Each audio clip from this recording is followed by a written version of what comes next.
Hello and welcome to another week of building Morak. Last week we got all this stuff done, plugged up all the holes to make me basically ready to continue the mock. As I said at the end of last week's episode, all the boring stuff is done, all the fillers done, and I can now continue to move on and actually build out the rest of this mock, starting by continuing this brown section and hopefully covering up a lot of that technic stuff there. Let's get into it.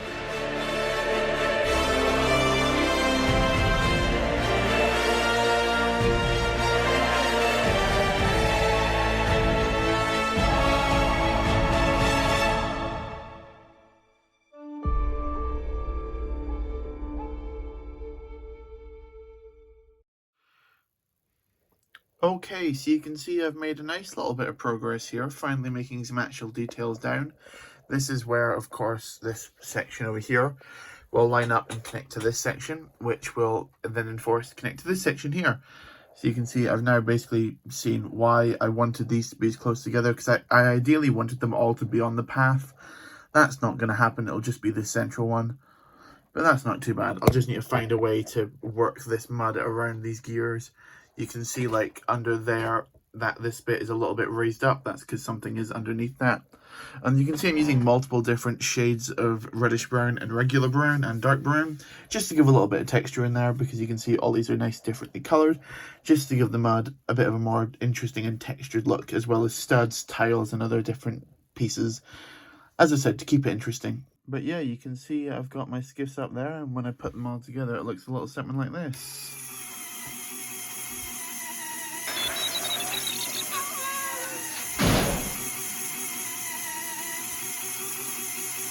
Oh no.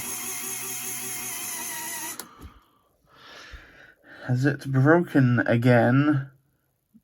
No! It appears that within my numerous tests that I have somehow changed the mechanism so that these back two move in the exact same motion, which they weren't supposed to do. You can see it's like stopping, it's a lot less smooth than it was, it's a lot less slop. Oh, I don't like that at all, it looks really bad. It sounds like the motor is also working a lot harder to do something, and I'm not sure what's wrong.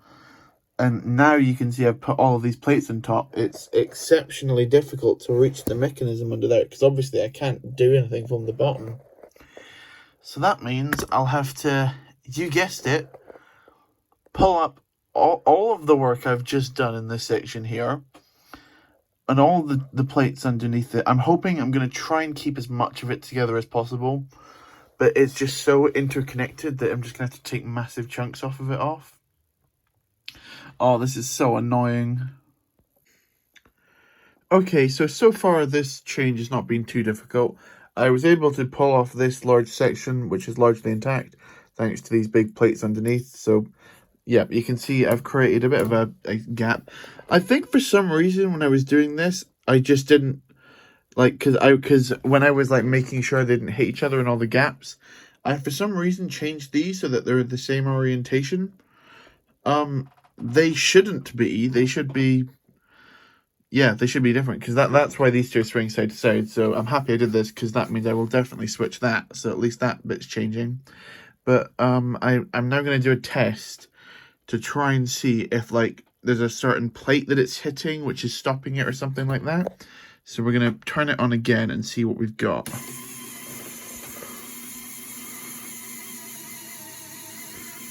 Okay, see, it's not nearly as choppy as it was. You can see under there, this was like one of the, that's why that bit is slightly raised above all of it, because that is just missing, just about missing that plate there.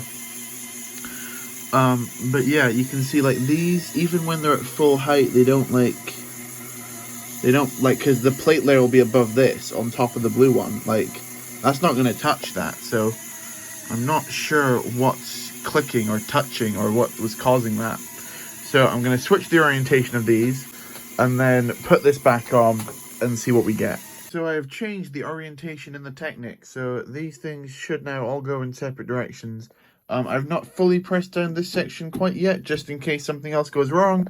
But hopefully it does not. Let's find out if something goes wrong in 3, 2, 1. Okay, less stopping, all going in separate motions. Don't know what happened there.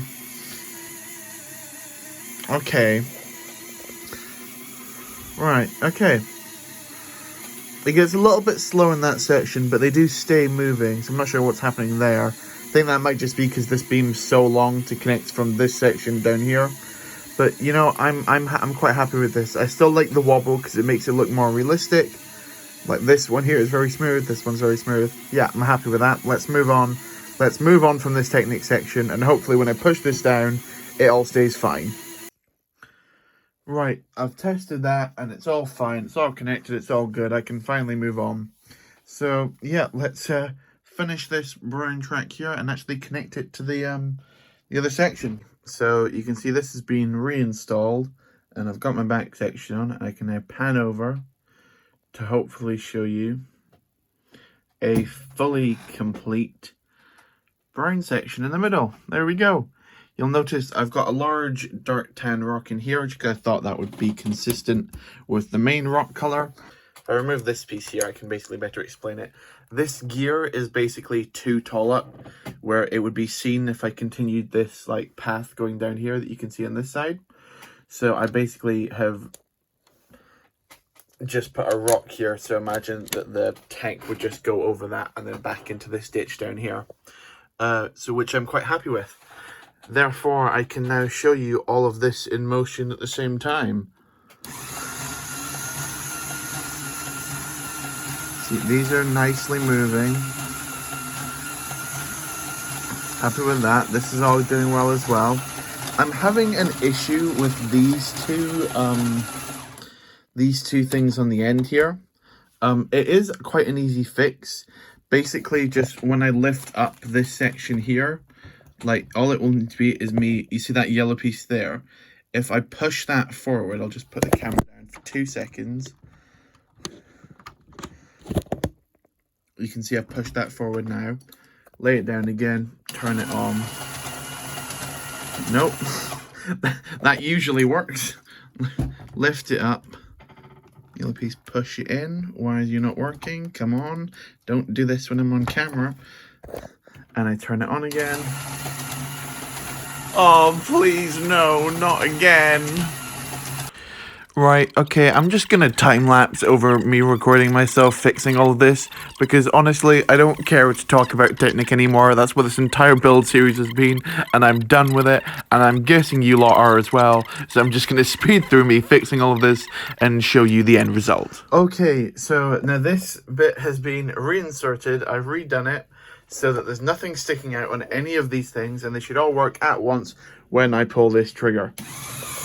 Working, working, working, working, and working. And working. Perfect, great, it works. Let's move on. I'm done with Technic. This all works fine. I'm not touching it ever again. It's done. Okay, so basically my plan here is the way I'm going to transition this brown blob section into my actual foliage.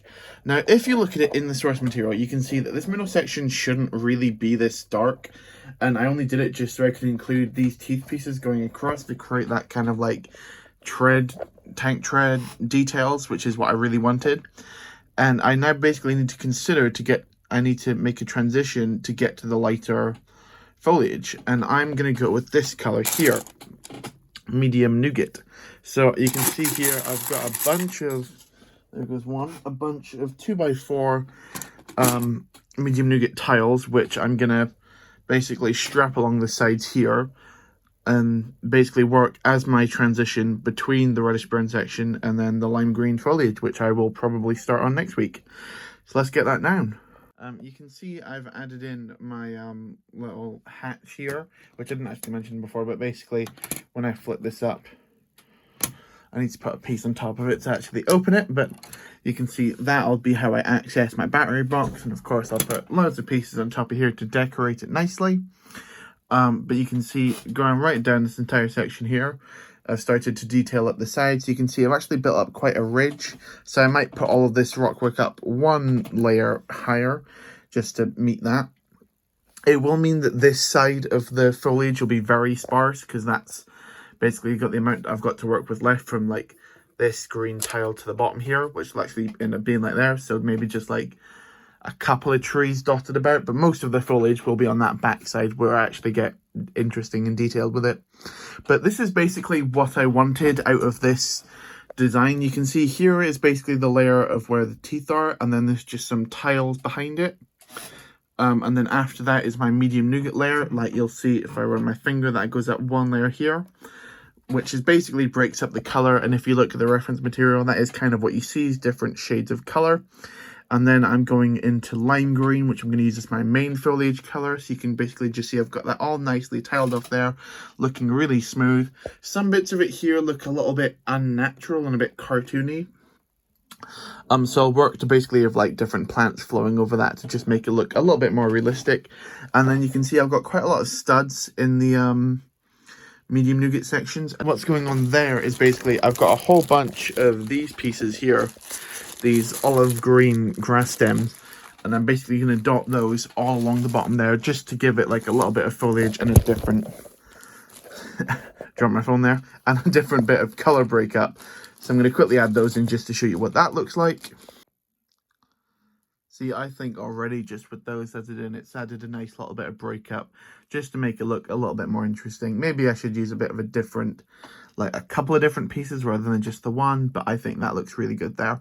So yeah, I'll meet you tomorrow where I should hopefully be doing the other side. Okay, and there we have it, some actual finalized detail on the mock. It's been some time, hasn't it?